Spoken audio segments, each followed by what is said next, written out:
शर्यत अजून संपलेली नाही, कारण मी अजून जिंकणार आहे. या आपल्या 32व्या एपिसोडमध्ये मी आपले सर्वांचे स्वागत करत आहे. आजच्या या एपिसोडमध्ये आपण पाहणार आहोत देशी बिया. देशी बिया ह्या ज्या देशी ज्या भाज्या आहेत, ज्या फळभाज्या आहेत, पालेभाज्या आहेत, त्यांच्या देशी बियाविषयी आज आपण चर्चा करणार आहोत. ज्या संकरित बियापासून आलेल्या भाज्या फळभाज्या असतात हे आकाराने मोठ्या असतात, पण देशी प्रकारामधल्या ज्या भाजीपाला आहे किंवा फळभाज्या आहेत ह्या आकाराने थोडे लहान असतात, पण ते अतिशय चवदार असतात. आणि ते चवदार असले आणि त्यांना त्याची पोषण मूल्य खूप चांगल्या प्रकारे असतात.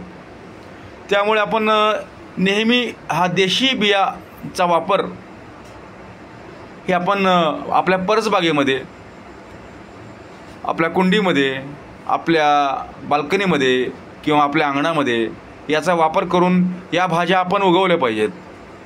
यामध्ये बऱ्याचशा पालेभाज्या असू शकतात की ज्यामध्ये लाल माठ असू शकतो, पोकळा असू शकतो, मेथी असू शकते, शेपू असू शकतो, तांदळी, चुका, परत कोथिंबीर, चाकवत, करडी, पात्री अशा भाज्या आपण लावू शकतो.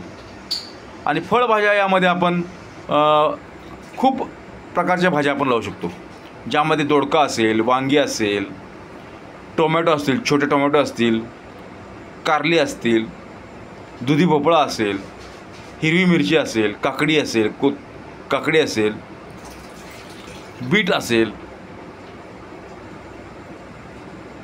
अशा अनेक भाज्या आपण आपल्या परसबागेमध्ये लावू शकतो. व आपण बिगर केमिकल म्हणतो, विदाऊट केमिकल, म्हणजे औषध न वापरता ह्या भाज्या आपण उगवू शकतो. व आपल्या आरोग्यास अशा भाज्या हा अतिशय उपयोगी ठरू शकतात आणि आपल्या शरीरावर याचे चांगले परिणाम पाहावयास मिळतात. आणि या भाज्या चवीसाठी खूप छान असतात. म्हणजे देशी भाजीपाला म्हणजे आपण अतिशय चवीनं हा भाजीपाला आपण खाऊ शकतो संकरित भाजीपाल्याच्या तुलनेत. आणि ह्या देशी भाजीपाल्याला अतिशय उत्कृष्ट अशी चव असते आणि पोषण मूल्य याची खूप चांगली असतात.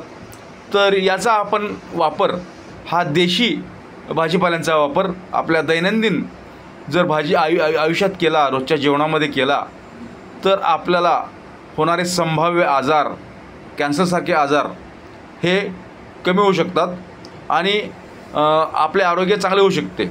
शर्यत अजून संपलेली नाही, कारण मी अजून जिंकणार आहे. ह्याचे सर्व एपिसोड पाहण्यासाठी @राजेश कतले 1 या चॅनलला, आपण यूट्यूब चॅनलला सबस्क्राईब करा, लाईक करा आणि शेअर करा. नमस्ते.